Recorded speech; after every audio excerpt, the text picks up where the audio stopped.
Buenos días, queridos hermanos. Qué alegría poder juntarnos, ¿no? y cantar, alabar juntos al Señor y poder a través de cada alabanza ser fortalecidos, animados y consolados en nuestros corazones, ¿no? Porque el tiempo de alabanza es el tiempo de cantar la palabra y es importantísimo, ¿no? Nuestra alma necesita tanto que le recordemos esas verdades y la música obviamente se queda plasmada cuando la aprendemos y en momentos de dificultad vienen versículos, pero vienen también canciones. Vamos a ponernos de pie, vamos a pedirle al Señor que nos dé su gracia para poder hoy recibir. Ahí en el libro de Santiago dice que debemos recibir la palabra con una actitud, y es con una actitud de mansedumbre, ¿no? Porque cuando uno está parado delante de la palabra de Dios a través de personas que nos las explican, nos las enseñan, el corazón por dentro muchas veces se enoja, ¿no? Y uno no recibe con mansedumbre la palabra, uno la recibe con enojo, uno la puede recibir aún con tristeza y uno la puede recibir con un corazón duro. Y es un desafío, así como el pastor tiene que esforzarse por predicar la palabra, los que la escuchan debemos esforzarnos por orar para recibirla bien. Un fideo con tuco en donde vos le podés sacar el morrón que no te gusta, ¿sí? No le podés sacar la albóndiga que no te gusta y comerte solo los fideos. La palabra del Señor te la tenés que comer toda tiene de ella que ser obedecida, ¿no es cierto? No hay, esto sí me gusta, lo obedezco, esto no me gusta, no me parece, no lo obedezco. Toda ella tiene que ser obedecida, todo mi ser tiene que rendirse a ella, y el Señor al final nos da la gracia para hacerlo, porque en tus fuerzas y en las mías no vamos a poder tampoco agradar al Señor. Es netamente la obra de Dios a través de su Espíritu Santo la que hace posible que en nosotros haya un deseo por obedecer. Así que vamos a orar y a pedir gracia al Señor en este tiempo.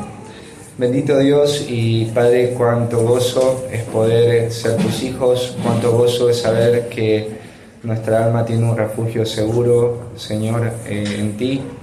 Podemos correr en cualquier momento y cualquier sea la situación al trono de tu gracia, donde sabemos por tu palabra, porque tú eres fiel, Señor, y todo lo que has revelado, tú, Padre, lo vas a cumplir, y has dicho, Dios, que nos vas a recibir, que tú vas a responder a nuestro clamor, a nuestra angustia, y si bien no vas a responder como a nosotros nos gustaría, en fidelidad responderás conforme a tu sabiduría y a tu amor por cada uno de nosotros, de manera que aún podemos confiar en que tu respuesta, aunque no sea como a nosotros nos gusta, siempre va a ser lo mejor para nuestros corazones.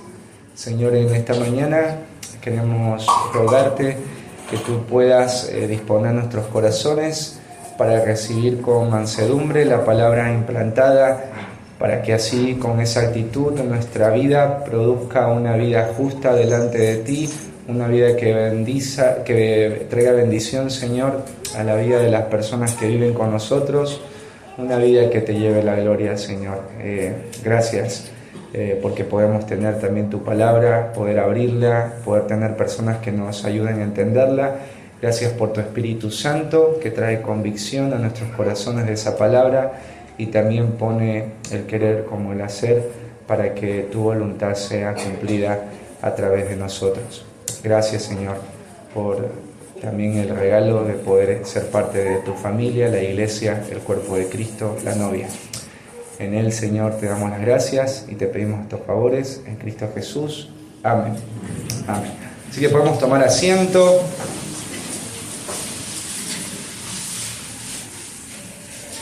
Ahí les animo a poner sus celulares en modo avión, ¿no? Para que no les entre ninguna llamada, sobre todo la de Movistar. ¿Sí? No sé si a ustedes les pasa con Movistar. Vayamos allá a nuestras Biblias. ¿Sí? Vamos a tenerlo abierto en 1 Corintios,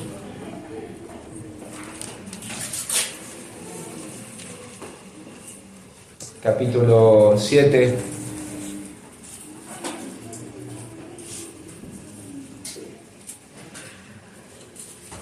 Si vamos a tenerlo abierto ahí. Bueno, el apóstol Pablo ha respondido varias preguntas a la iglesia de los Corintios, ¿no? La iglesia necesitaba una dirección fiel. Y esta dirección fiel iba a venir a través de hombres que, inspirados por Dios, iban a escribir la voluntad perfecta y clara de Dios y beneficiosa a la vida de los primeros creyentes, ¿no es cierto? Hoy nosotros no necesitamos la revelación de ningún hombre, sino que un hombre nos explique lo que ya ha sido revelado de manera fiel, porque la tenemos completamente y claramente en las Escrituras. Pablo ha respondido preguntas con respecto al celibato, con respecto a la intimidad marital, también ha respondido preguntas sobre la soltería, pero ahora el apóstol Pablo va a abordar un tema y a la vez un problema muy común en la sociedad de hoy, y era muy común y era un problema también en la sociedad antigua, en la sociedad de Corintio. Ustedes saben que después de la caída, los seres humanos vivimos en enemistad con Dios y vivimos en enemistad unos con otros. Esta forma de enemistad se ve claramente a través de una decisión que las personas en el mundo toman. Y la decisión es la decisión de divorciarse. Las personas que no están casadas se pelean continuamente, y los que están casados y se pelean continuamente, en un momento toman una decisión, y no solamente por esas situaciones, sino por otras más, diferentes factores, y deciden en un momento romper aquel compromiso nupcial que habían hecho años atrás, y ellos se separan, se divorcian. Las estadísticas en relación al divorcio son sumamente altas. Hoy podríamos decir que en el mundo, si tomamos en cuenta todos los casos, más son las personas que se están divorciando que las que se están casando. Por eso vemos que la sociedad cada vez está colapsada más y más, porque ahora crecen niños sin mamá, crecen niños sin papá, crecen niños sin papá y sin mamá.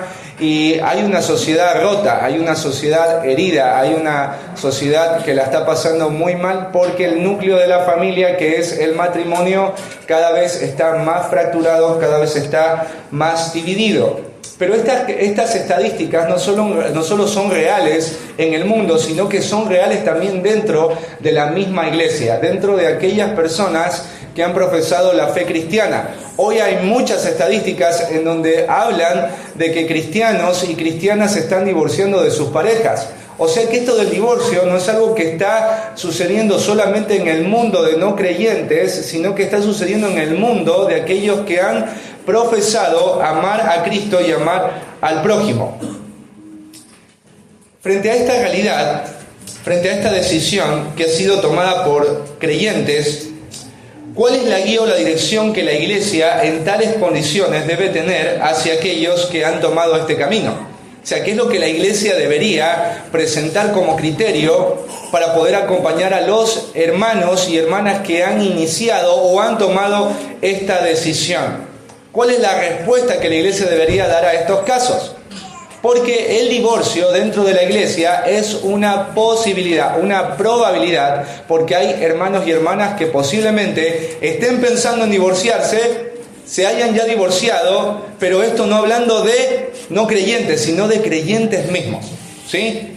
Y nosotros necesitamos preguntarnos, ¿la Biblia tiene respuestas claras para esto? ¿Tiene criterios para poder acompañar a un hermano y a una hermana que están buscando tomar una decisión o que están ya iniciando con este proceso de separación? Hoy vamos a estudiar, ¿no es cierto? El título de la predicación de hoy es Respuestas a una decisión difícil, parte 1. Respuestas a una decisión difícil, parte 1. Quizás tú no estés hoy en un momento donde digas, Diego, yo vine un domingo y yo no estoy pensando en divorciarme, ¿para qué vine el domingo? Bueno, porque la Biblia te ha llamado también a acompañar a tus hermanos. Si tú no estás en ese proceso, tienes que tener una idea clara en cuanto a qué dice la Biblia con respecto a esa decisión. Porque puede ser que en un momento, hoy no estés pensando en divorciarte, pero puede ser que en un momento a vos te venga el bichito ese. Y cuando te venga, ¿qué le vas a decir a tu alma si no sabes lo que la Biblia dijo? O lo que la Biblia afirma con claridad. ¿O qué va a pasar cuando tengas que acompañar a tus hijos que son creyentes y estén buscando tomar esta decisión? ¿En qué parte de la Biblia les vas a abrir? Por eso esta predicación es importante para todos nosotros los creyentes porque es el consejo de Dios. Y si es el consejo de Dios, nos va a hacer bien a todos. De alguna u otra manera nos va a hacer bien. Así que hoy vamos a ver la parte 1 y después Cristiancito va a explicar la parte 2. Hoy el contexto es matrimonios. Es muy importante que tú entiendas que son matrimonios cristianos que han iniciado el divorcio, están pensando divorciarse. ¿Sí? Son este tipo de matrimonios que asisten a la iglesia, han profesado su fe en Cristo, pero están pensando en divorciarse o ya se han divorciado o han iniciado el proceso de divorcio. ¿Sí? Así que la Biblia tiene respuestas. Vamos ahí a 1 Corintios 7. Amado Lilo, te pido un favor, ¿me podrías tener un vasito de agua? Sí. 1 Corintios capítulo 7, versículos del 10 al 11. Solo vamos a estudiar 2 versículos. ¿Sí? Dice, pero a los que están unidos en matrimonio, mando, no yo, sino el Señor, que la mujer no se separe del marido. Y si se separa, quédese sin casar, o reconcíliese con su marido, y que el marido no abandone a su mujer. Pablo va a dar una instrucción clave a los cristianos que están, como dice acá, unidos en el santo matrimonio. Estos son hombres y mujeres que en el pasado han contraído nupcias, que legalmente y socialmente son pareja, oficialmente son pareja. La gente sabe que son pareja, el gobierno sabe que son pareja. Es muy importante mencionar esto porque estar juntado con alguien no significa estar casado. Eso ustedes deben de entender como iglesia de manera clara y contundente. Estar juntado con alguien no es estar casado. Dios de manera soberana ha colocado a las instituciones gubernamentales para que a través de procesos jurídicos las uniones entre hombres y mujeres tengan validez y reconocimiento oficial delante de todos los ciudadanos y delante del país. Esto es muy importante. Si tú te metes ahí al Google y pones la unión, el juntarme sin casarme, ¿es un matrimonio? Y el Google te va a responder que no. Y te va a dar páginas en donde te dice que eso no es un matrimonio, porque un matrimonio es una unión, un compromiso que está legalizado oficialmente y tiene un reconocimiento, un peso a nivel ciudadano. ¿Sí? Cuando dos personas dicen, yo te amo y tú me amas, ¿para qué necesitamos papeles? Bueno, si hay amor debería ser seguro. Y si es seguro debería haber un reconocimiento y un compromiso que sea legal, legítimo, de tal manera que yo pueda decir, esta persona que está al lado es mía y de nadie más, ¿no es cierto? Es mi esposa, es mi esposo. Pero los que están juntados no pueden decir eso. Es tu mujer, es tu marido, pero no es, ¿no es cierto? No es tu esposo, no es tu señora, ¿sí? Dios de manera soberana ha hecho esto, así que esto es una respuesta que tienen que tener en mente, y el apóstol Pablo no está hablando de este tipo de personas que están juntadas. Son personas que oficial, legalmente se han comprometido. La iglesia reconoce que legalmente están unidos, la sociedad incrédula reconoce que están unidos, porque en el tiempo de Pablo había este tipo también de procesos jurídicos y legales. Esta instrucción que va a dar Pablo claramente va a afirmar que no viene de él. Porque como es un tema delicado, Pablo se quiere asegurar que los hermanos entiendan que esta no es la perspectiva de Pablo en cuanto a lo que debe o no debe hacer un matrimonio cristiano. Pablo quiere que los hermanos entiendan, esto que les voy a enseñar viene de mí, pero yo no me lo inventé. Esto viene de mí, se los voy a dar a ustedes, pero yo no lo hice en mi propia prudencia o en mi propia perspectiva. Ahí el apóstol Pablo dice que viene de alguien. Viene de la perspectiva de alguien, del corazón de alguien, de la voluntad de alguien. ¿Y de quién viene? Ahí dice el apóstol Pablo, mando, dice, no yo. Ordeno algo, pero no yo. Te voy a obligar a algo, pero no yo. Te voy a pedir que hagas algo y que no tienes opción, pero no te lo mando yo. Te lo manda alguien. Dice ahí el Señor, el Señor, el Señor. Cuando acá habla de Señor, nosotros entendemos que este título de Señor determina autoridad, y esta autoridad está dada al Hijo, a Jesucristo. Jesucristo es el que establece esto. Dios establece esto. ¿Y por qué Dios establece esto? Porque ¿quién fue el que instituyó el matrimonio? ¿Quién fue el que lo creó? Lo creó Dios. O sea, Dios es la única fuente para poder guiar fielmente y proteger fielmente a un matrimonio. Un matrimonio que quiere estar sólido, un matrimonio que quiera perseverar a lo largo del tiempo, jamás podría pensar que puede obtener esto sin la fuente de instrucción y de poder que es Dios. Dios es el que tiene las preguntas, Él es el que tiene la respuesta a todas las preguntas acerca del matrimonio. Por tanto, las respuestas al matrimonio no las contesta el hombre, sino que las contesta Dios a través del hombre. ¿Sí? Así que el apóstol Pablo da este título que no solamente implica respeto, sino autoridad. Porque si tú eres un cristiano, ¿qué tienes que hacer como cristiano? El cristiano ya no vive bajo los parámetros de este mundo y tampoco bajo los parámetros de su corazón, de sus emociones y de sus sentimientos. El cristiano ahora vive basado en los parámetros del reino de los cielos que fueron dados por este rey. Y este rey es Jesucristo, no hay otro. La iglesia reconoce a Jesús como el rey. Si ustedes son matrimonios cristianos, entonces esta es una orden para ti, no es una opción. Tienes que obedecerla porque Él es el Señor. Y si Él es tu Señor, no solamente le debes tu respeto, sino tu sujeción, tu renuncia voluntaria a seguir haciendo de las tuyas y vivir para hacer lo que su corazón dicta, ¿no? ¿Cuál es la respuesta que el apóstol Pablo da a una decisión difícil como el divorcio? Primero, ¿sí? El divorcio no es la voluntad del Señor para un matrimonio cristiano, ¿sí?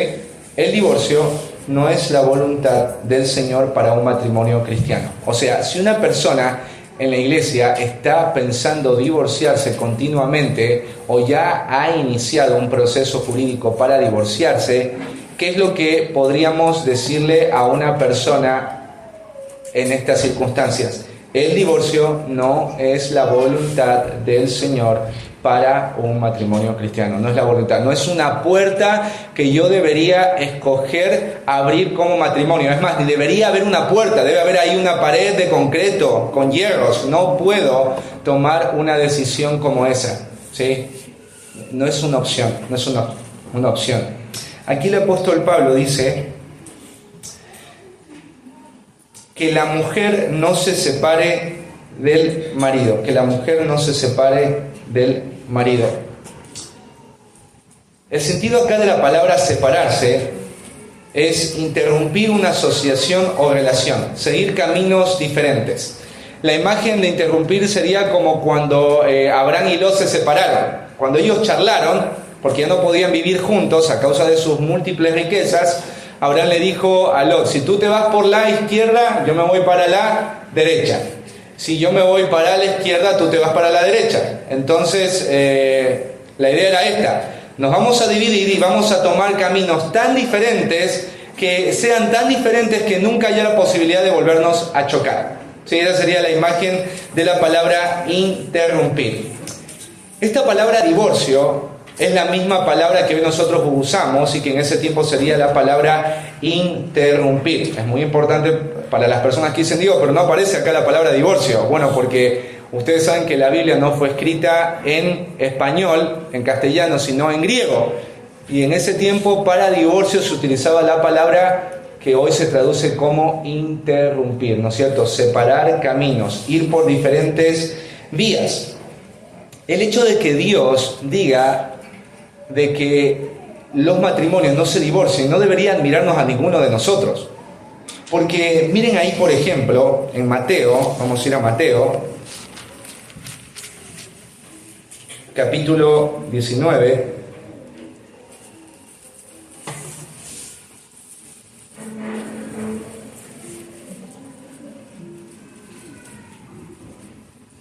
Y vamos a leer desde el versículo 1 al versículo 8. ¿Sí? Aconteció que cuando Jesús terminó estas palabras, se alejó de Galilea y fue a las regiones de Judea, al otro lado del Jordán. Y le siguieron grandes multitudes y los sanó allí. Entonces vinieron a él los fariseos, las personas religiosas, muy religiosas de aquel tiempo, que conocían la ley y enseñaban la ley de Moisés. Dice que vinieron a él tentándole y diciéndole, ellos van a hacerle una pregunta: ¿es lícito al hombre repudiar a su mujer por cualquier causa? ¿Sí? Yo me puedo divorciar por cualquier cosa de mi mujer. ¿Esto es legal? ¿Esto es aceptable? Él respondiendo les dijo, y hace una pregunta: ¿no habéis leído que el que los hizo al principio varón y hembra los hizo? Y dijo, por esto el hombre dejará padre y madre y se unirá a su mujer, y los dos serán una sola carne. Así que no son ya más dos, sino una sola carne. Por tanto, lo que Dios juntó, no lo separe el hombre. Le dijeron, ¿por qué pues mandó Moisés dar carta de divorcio y repudiarla? Él les dijo, por la dureza de vuestro corazón, Moisés os permitió repudiar a vuestras mujeres, mas al principio no fue así. Así que Jesús recibe una pregunta, si es lícito divorciarse por cualquier causa. En ese tiempo los hombres habían llegado a pensar que aún el hecho de que una mujer haya quemado la comida era una razón suficiente para poder decir, esta mujer cometió algo indigno y tengo que casarme con otra. Había incluso una escuela que decía que cuando una mujer había perdido su belleza, era lícito para su esposo dejar a su esposa por otra que no sea en las condiciones en las que estaba su esposa, ¿no es cierto? Que sea más bonita. O sea, y esto estaban haciendo los religiosos de la época. Imagínense, si esto estaban haciendo los religiosos, ¿cuánto se podría esperar de aquellos que no eran religiosos? Así que esta pregunta le hacen a Jesús, porque ustedes saben que los fariseos no es que estaban buscando agradar a Dios. Jesús mismo dijo que ellos eran como sepulcros blanqueados, que por afuera parecían blancos y limpios, pero por dentro estaban llenos de muerte, ¿no es cierto?, de suciedad. Es porque ellos estaban buscando agradarse a sí mismos y estaban encontrando en la ley formas de justificar el pecado para que sus conciencias no sean acusadas. Y una de esas cosas era esto: ellos se habían divorciado varias veces o habían repudiado a sus esposas, a las de su juventud, varias veces por cosas que eran injustificables. Y Jesús contundentemente marca que el divorcio no es posible, porque en el principio, ¿cuántas esposas Dios le hizo ¿cuántas esposas le hizo Dios a Eva? Le hizo una. ¿Dios pudo haber creado 3 mujeres? Sí, en Malaquías dice que Dios tenía poder suficiente para hacer varios espíritus, pero solo hizo uno. ¿Y quién era? Era Eva. ¿Eva cuántos esposos tenía? Tenía uno. ¿Dios podía haber hecho más Adanes? Sí. Pero ¿por qué Dios hizo solamente a un Adán y a una Eva? Porque el propósito de Dios para el matrimonio era solo un hombre, solo una mujer, unidos para siempre hasta el día de la muerte, ¿no es cierto?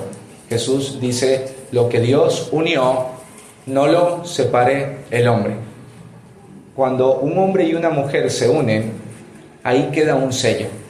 Y ese sello, aunque sea aprobado por los hombres, queda aprobado de manera completa y perfecta delante de Dios, de manera que Dios no ve en ningún sentido bueno el divorcio. ¿Sí? Y esto debe ser una convicción en los corazones de todos nosotros los creyentes, porque si es la voluntad de Dios que yo no me separe, si estoy casado, que yo no me divorcie, si yo lo hago, ¿qué sería? Sería pecado, ¿no es cierto? Si yo lo hago, sería contrario a la voluntad de Dios y sería un acto mismo de rebeldía y de desobediencia. Entonces no debo hacerlo. Si yo soy cristiano, no debo permitirlo, aún en mi mente. Porque las personas que se han divorciado, no es que se divorcian de la noche a la mañana. Todo empieza primero por la mente, porque la mente empieza a pensar de manera antibíblica, y cuando tú piensas de manera antibíblica, después ese pensamiento va a corresponder también a las decisiones del cuerpo. Ahí el mismo proverbio dice, tal cual es su pensamiento, tal es él. Entonces, cuando una persona está pensando ya en el divorcio, se imagina en el divorcio, piensa en las formas en cómo podría hacerlo, y es cristiano, obviamente en algún momento va a tomar una decisión de divorcio. Pero es ahí en donde uno tiene que decirle al alma y a la conciencia qué es lo que Dios dice. Aquí claramente el apóstol Pablo, regresemos, menciona que la mujer no se separe, no se divorcie del marido, Vamos a ir un ratito a Malaquías. En Malaquías, no es que Dios no está de acuerdo con el divorcio. Nosotros debemos ver cómo Dios ve el divorcio, ¿sí? En Malaquías 2:16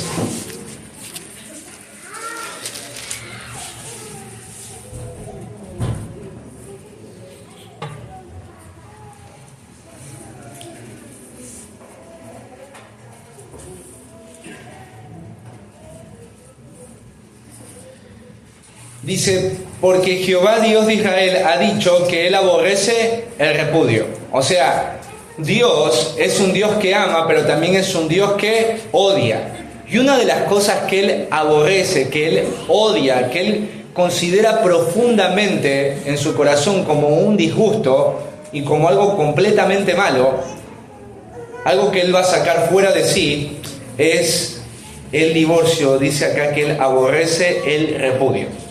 El repudio es divorcio, ¿sí? Es divorcio. Él lo aborrece. Y al que cubre de iniquidad su vestido, dijo Jehová de los ejércitos, guardaos pues en vuestro corazón, en vuestro espíritu, dice, y no seáis desleales. Dios aborrece el divorcio. No es la voluntad para un matrimonio cristiano el divorcio. No debería ser una opción. No es la voluntad de Dios. Dios aborrece este tipo de acto. La pregunta es, ¿por qué Dios lo aborrece? Bueno, porque el matrimonio es un símbolo de el pacto que Dios iba a establecer entre Cristo y la iglesia. Es una figura, es un símbolo. Y como es un símbolo, Dios defiende mucho los símbolos, porque los símbolos van a representar una realidad eterna, ¿no es cierto? Como la cena del Señor, el pan y la copa son símbolos, pero reflejan una realidad eterna, y es que el cuerpo y la sangre de Cristo fue sacrificada por nosotros. Cuando un hombre y una mujer se unen en matrimonio, están simbolizando una realidad eterna, y es el amor y la relación de Cristo con la iglesia. Es un pacto eterno que nunca se va a quebrantar.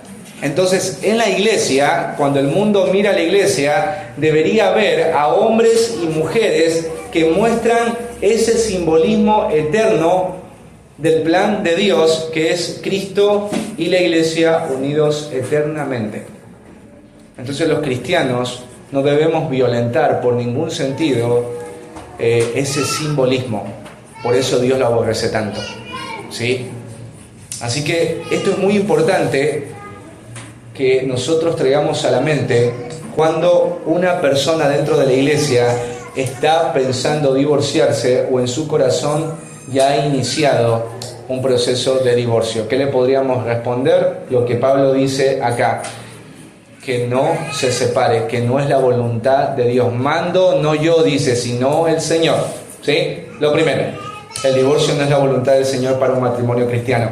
Segundo, vamos a 1 Corintios 7. El divorcio en un matrimonio cristiano no admite segundas nupcias, ¿sí? El divorcio en un matrimonio cristiano no admite segundas nupcias.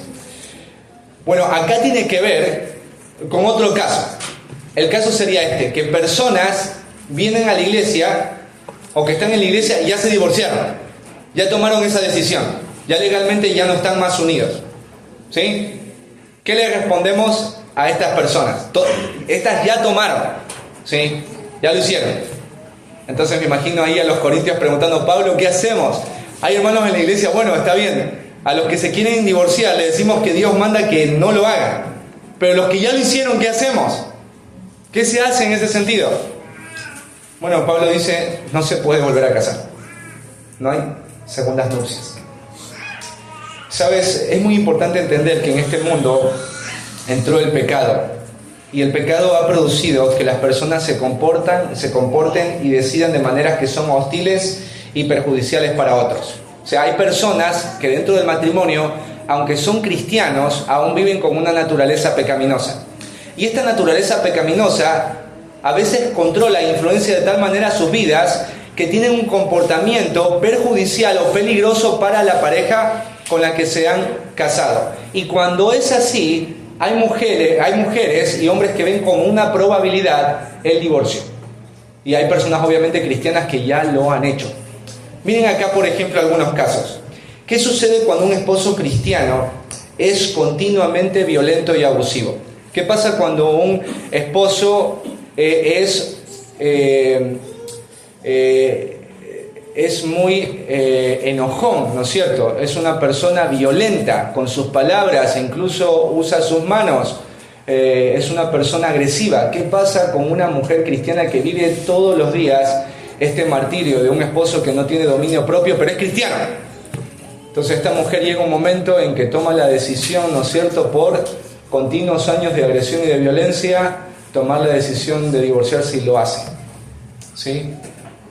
¿Qué sucede cuando un esposo cristiano cayó en inmoralidad sexual o recurrentemente cae en pecado de inmoralidad? O sea, ¿qué pasa cuando la esposa constantemente ve que su esposo ve pornografía, que su esposo obviamente ya la ha engañado varias veces o que su esposo la engañó, le fue infiel? Entonces, hay mujeres obviamente que toman esta decisión de divorciarse, de separarse.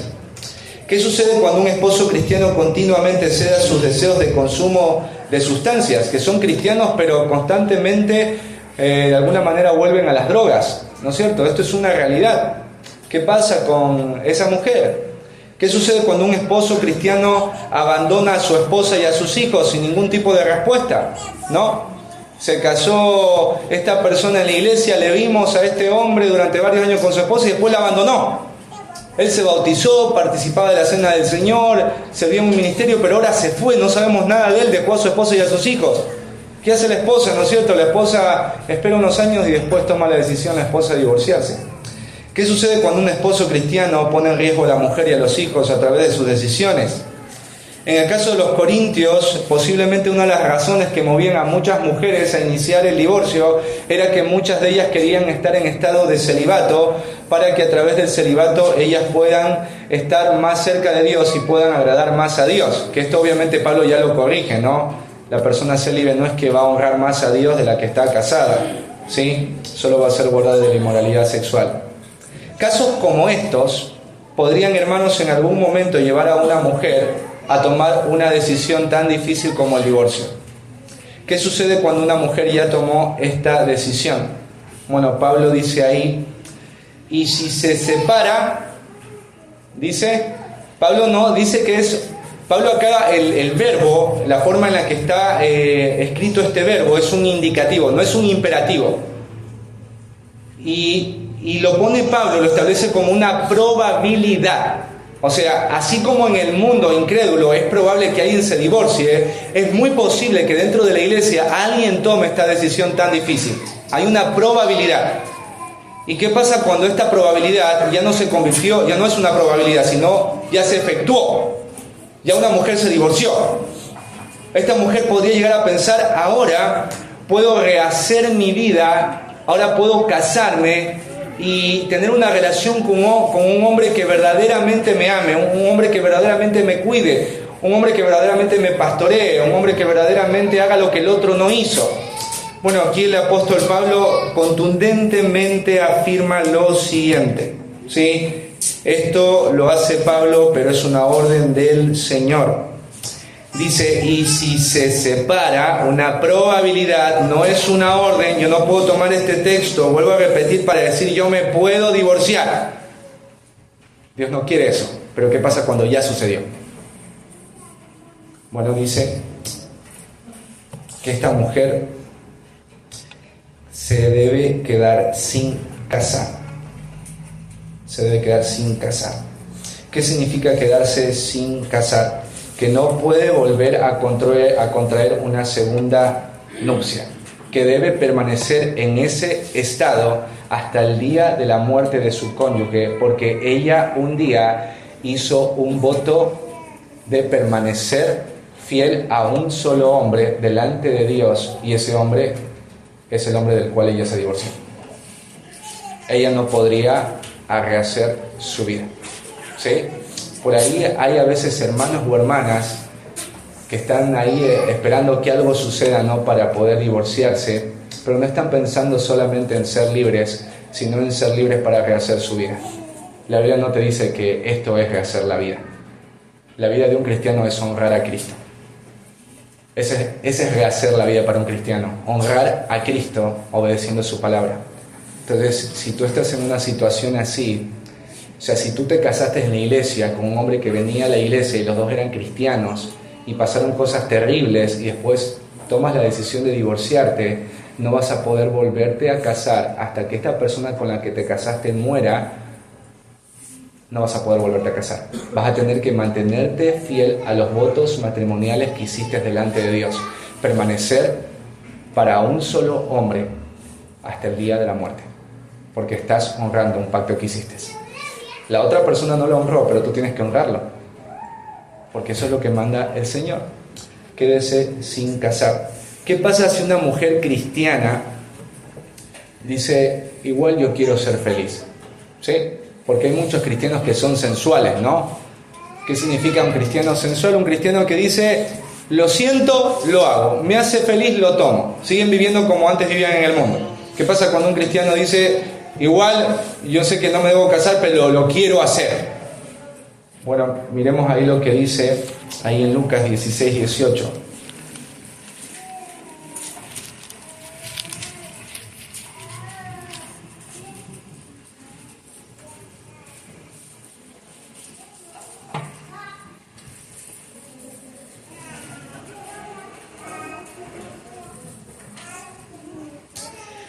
Dice, todo el que repudia a su mujer y se casa con otra, adultera.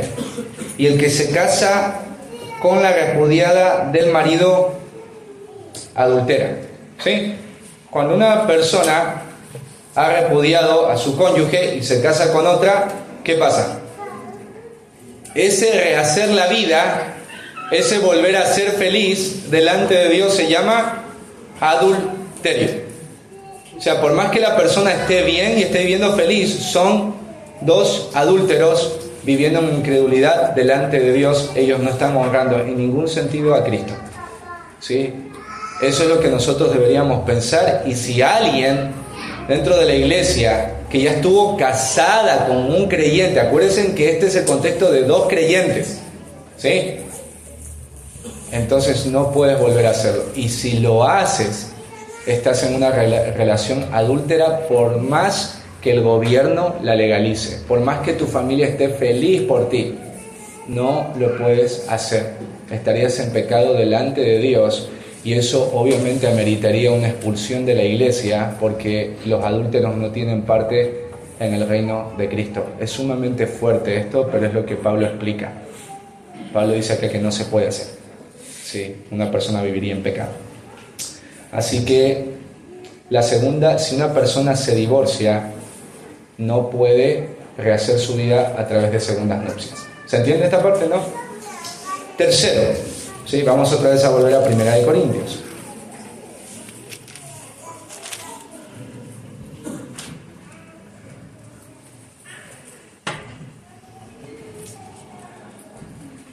Ahí en el versículo 11 dice, y si se separa, quédese sin casar, o reconcíliese con su marido. ¿Sí? ¿El divorcio en un matrimonio cristiano puede revertirse? Sí. ¿Cómo? Con la iniciativa de la reconciliación. Si tú ya te divorciaste, ¿no es cierto?, y te diste cuenta que no era una decisión sabia, ¿qué puedes hacer? O si tú estás ahí divorciado y vos dices, yo no quisiera estar solo, yo no quisiera vivir solo, quisiera compartir mi vida con alguien. Entonces, ¿qué dice el Señor? Reconcíliate con tu marido, reconcíliate con tu cónyuge. ¿Qué significa esta palabra reconciliarse? Es componer algo que estaba roto. Esta palabra es la misma palabra usada por Pablo ahí en Romanos 5:10. Miren, vamos a revisar.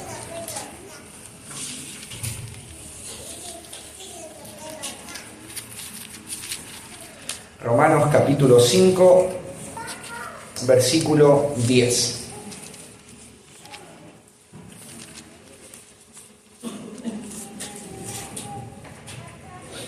Dice, porque si siendo enemigos fuimos reconciliados, es la misma palabra, ¿sí? Dios hizo algo para componer algo que estaba roto. Dice que fuimos reconciliados. ¿Por quién fuimos reconciliados? Bueno, por Dios, para reconciliarnos con Dios. ¿Y Dios por medio de quién lo hizo? Por la muerte de su Hijo. Mucho más estando reconciliados seremos salvos por su vida. Había una separación entre Dios y los hombres. ¿Y qué hizo Dios? En esa relación hostil que había de los hombres hacia Dios, Dios toma la iniciativa de reconciliación, de componer lo que se rompió, de restaurar la brecha que se hizo eterna entre Dios y los hombres. Y en el amor que Dios tiene, Dios ofreció a su Hijo, que murió una muerte terrible y fue la muerte de cruz. Entonces Pablo acá está utilizando la misma palabra. Cuando una mujer se ha divorciado, hay una posibilidad en medio del divorcio, y es volver a estar casada a través de la iniciativa de un corazón que desea reconciliarse, un corazón que desea componer aquello que se rompió. Cuando una mujer cristiana hace esto, obviamente no estaría en pecado y estaría haciendo algo que Dios hizo con la humanidad pecadora. Hay muchas mujeres que han escogido este camino, el camino de la reconciliación, que obviamente no es sencillo, porque para que Dios componga lo que estaba roto, Cristo tuvo que tener marcas en las manos y en los pies y todo un camino de sufrimiento, porque no fue, aunque fue gratuita la salvación, fue costosísima. Cuando tú deseas componer una relación que está rota, no va a ser sencillo. Alguien va a sufrir y es aquel que desea la reconciliación. No va a ser sencillo, pero obviamente la carne no va a querer. Pero hay muchas mujeres a lo largo de la historia de la iglesia que han escogido el camino de la reconciliación. El camino de estar dispuestas a seguir con sus cónyuges a pesar de todas las cosas difíciles que han sufrido por las decisiones o el comportamiento de sus cónyuges. Estas mujeres han estado obviamente dispuestas a sufrir el agravio y a pasar por alto las ofensas, imitando a aquel Salvador que también las salvó a ellas. Así que esta es la única opción que tiene una mujer que se ha divorciado y que desea rehacer su vida. Es volviendo a reconciliarse, a componer la relación rota con aquel que es su esposo, seguirá siendo su esposo hasta la muerte, ¿sí? Y ahí alguien me preguntaría, ¿no? ¿Y los hombres qué onda? ¿Sí? ¿Qué pasa con los hombres? Es interesante porque Pablo empieza hablando de las mujeres. Y es porque habían mujeres que estaban obviamente practicando esto y pensando esto. Porque en la sociedad corintia existían los mismos procedimientos legales que hoy existen, hechos de diferentes formas obviamente, pero en el fondo lo mismo, y se practicaba el divorcio como el casamiento, de muchas maneras, ¿no? Por eso esta carta sigue siendo actual para nosotros. Entonces las mujeres tienen una respuesta bíblica para no vivir como ellos. No abandone a su mujer. El marido no abandone a su mujer. El sentido de abandonar es el mismo que tiene que ver con divorciarse. Esta palabra es usada para despedirse, terminar formalmente con un matrimonio o compromiso. Es lo que se conoce también como repudiar. En la Biblia hay varios sinónimos. Hemos visto algunos, ¿no? Hemos visto acá abandonar, hemos visto acá repudiar, hemos visto acá separarse, pero todo es lo mismo, pero con otra palabra. El hombre no debe repudiar a su mujer, el hombre no debe divorciarse de su esposa, no debe rechazarla. El hombre debe estar unido a su mujer hasta el día de la muerte. Los hombres casados con mujeres cristianas tampoco en ningún sentido deben pensar que estar divorciado implicaría la libertad para rehacer sus vidas. Que estar divorciado les daría una oportunidad para verdaderamente ahora estar con una mujer que sí los entienda, una mujer que sí los respete, una mujer que no les haga tanto problema y escándalo en la casa. Tal tipo de egoísmo, de incredulidad y rebeldía no debe verse en la iglesia como algo bueno o que se debe alentar. Si tú, por ejemplo, en algún momento pasara que hay un hermano que su esposa lo abandonó y tú le dices sería bueno que rehagas tu vida, tú lo estás mandando al muere, le estás diciendo algo que es contrario a las Escrituras. Porque si se casaron siendo creyentes, entendiendo el pacto matrimonial, tú no puedes alentarlos a hacer algo contrario a lo que el Señor mismo manda. Lo que tienes que decirle es, permanece fiel al Señor, quedándote ahí en el estado en el que estás, siendo fiel al voto matrimonial que hiciste, aunque la otra persona no lo cumpla o no lo esté cumpliendo, o hasta que tu cónyuge obviamente muera. ¿Sí? Tampoco implicaría esto que yo ande deseando la muerte del cónyuge, ¿no es cierto? Eso sería falta de amor y sería también algo pecaminoso, ¿no? Esto no está totalmente lejano a la vida de un cristiano, ¿no? Así que no debemos alentar en ningún sentido esto. Nadie debería hacerlo. Pablo lo dice acá y tú lo ves claramente. Sí podríamos alentarle, podrías reconciliarte, podrías trabajar en poder tener una mejor relación para recuperar esa relación que se rompió. Eso sí sería un buen aliento, pero no lo otro. Los hombres, al igual que las mujeres, si se han separado de sus cónyuges en el Señor, deben permanecer sin casarse, honrando sus votos matrimoniales o buscar la reconciliación con su esposa. Al igual que la mujer, tiene las mismas opciones. Si te divorciaste ya, permanece en ese estado. No te puedes volver a casar. O si no, reconcíliate. No hay otra opción para ti. Pero Diego, yo me acuerdo que un día hablaba con un amigo y me decía, ahí en Ecuador, Diego, los pastores son injustos. Yo le digo, ¿pero por qué son injustos? Porque una amiga tan querida, ella se casó a los 26 años y ahora su esposo la abandonó. Y le digo, ¿y el esposo era cristiano? Sí, los dos se casaron bajo la iglesia cristiana. Y dice, ¿cómo le dice el pastor que ella no puede volver a casarse? ¡Qué injusticia! No, eso no es injusticia. Es lo que la Biblia dice. Ellos se casaron, nadie les puso un arma para casarse. Ellos tomaron la decisión para casarse. Y si lo hicieron delante de Dios y sabían que era el pacto, no hay vuelta atrás. Eso no es una injusticia. Injusticia es hacer lo que Dios manda a no hacer. Porque un cristiano debe de practicar la justicia. El que no practica la justicia no es de Dios. Y practicar la justicia en casos como esos es, aunque sea joven, pero yo entiendo que hice un pacto delante de Dios, voy a permanecer así hasta el día de mi muerte, de la muerte de la persona con la que me casé. Voy a honrar a Dios, honrando el pacto que hice delante de Dios, aunque la persona con la que me casé no lo merezca, porque es delante de Dios. Esa es adoración verdadera.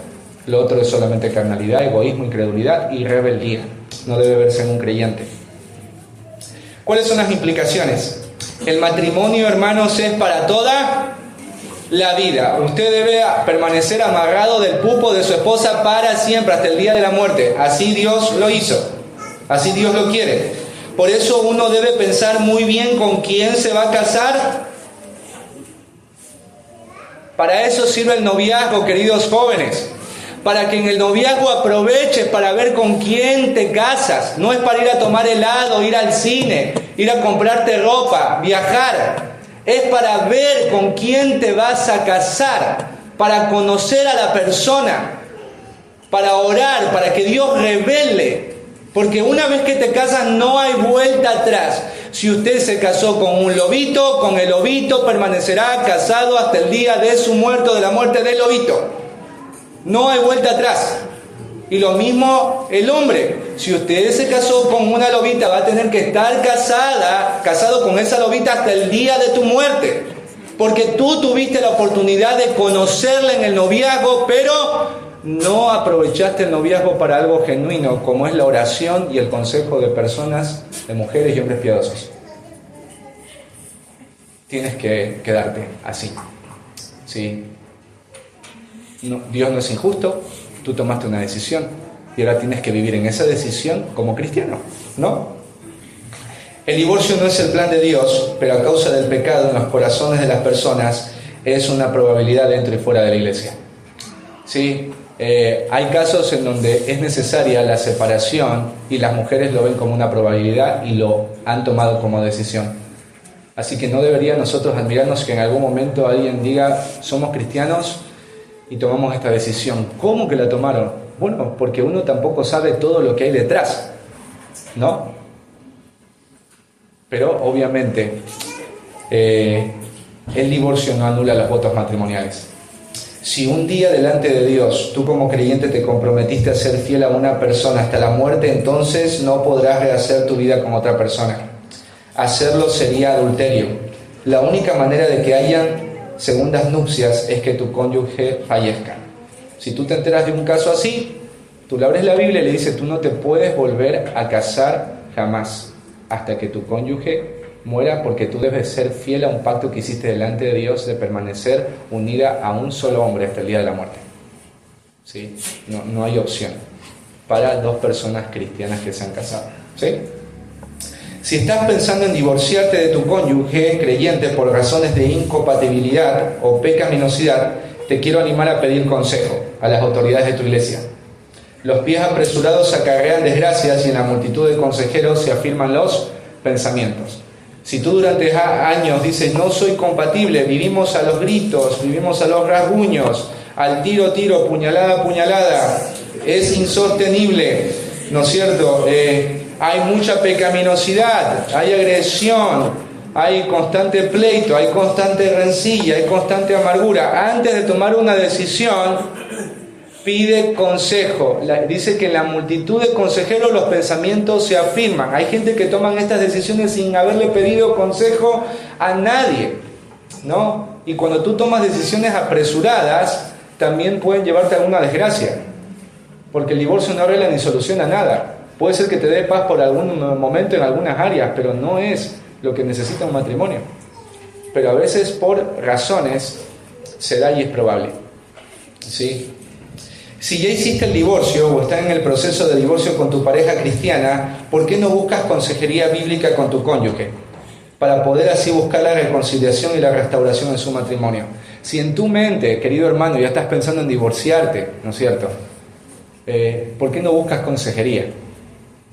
¿Por qué no buscas ayuda? Tú y tu cónyuge, para trabajar en la reconciliación y en la restauración de ese matrimonio. Pero son muy poquitos los matrimonios que buscan eso. Hay matrimonios que son como un volcán en actividad, ¿sí? Uno los ve lindos por afuera y dice, mira qué lindo, en Ecuador hay un volcán que es el Cotopaxi. Es un volcán en actividad. O sea, el día que explote desaparece toda una provincia, ¿sí? Pero la gente se toma fotos, ¿viste? Qué lindo paisaje, la gloria de Dios. Hay matrimonios así, que son solamente pura fachada. Ustedes los ven, ay, qué lindos que se ven juntos, pero ya están divorciados dentro de casa. Hay toda una actividad ya dentro de casa, nadie la ve, ellos solo aparentan, hasta que en un momento explota todo y dice, ¿qué pasó? Nos separamos. ¿Cómo que pasó eso? ¿En qué momento? Si se los veía tan lindos juntos. Porque todo era apariencia. Ellos no buscaron nunca la ayuda y el consejo de otros. Ellos eran sus propios pastores, ellos fueron sabios en su propia prudencia. En el orgullo pensaron que nadie los podía ayudar y a eso los llevó la decisión.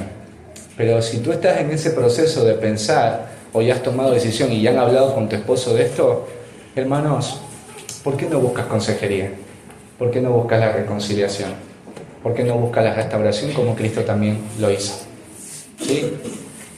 Así que el Señor nos ha dado respuestas a una decisión difícil, ¿no? El divorcio no es la voluntad del Señor para un matrimonio cristiano. Para los que están pensando hacerlo sería pecado. El divorcio de un matrimonio cristiano no admite segundas nupcias. Si ya te has divorciado de alguien que era cristiano y te casaste delante de Dios siendo cristiano, no te puedes volver a casar. Es pecado. El divorcio en un matrimonio se puede revertir a través de una iniciativa de reconciliación. Dios puede hacer milagros, hermanos. Hay parejas que han estado divorciadas y Dios en su misericordia les dio la gracia a ambos para reconciliarse y vivir un matrimonio para la gloria de Dios. Para Dios no hay nada imposible. Eso es lo que hace el Evangelio, ¿no? ¿Sí? Así que vamos a ponernos de pie y vamos a agradecer al Señor.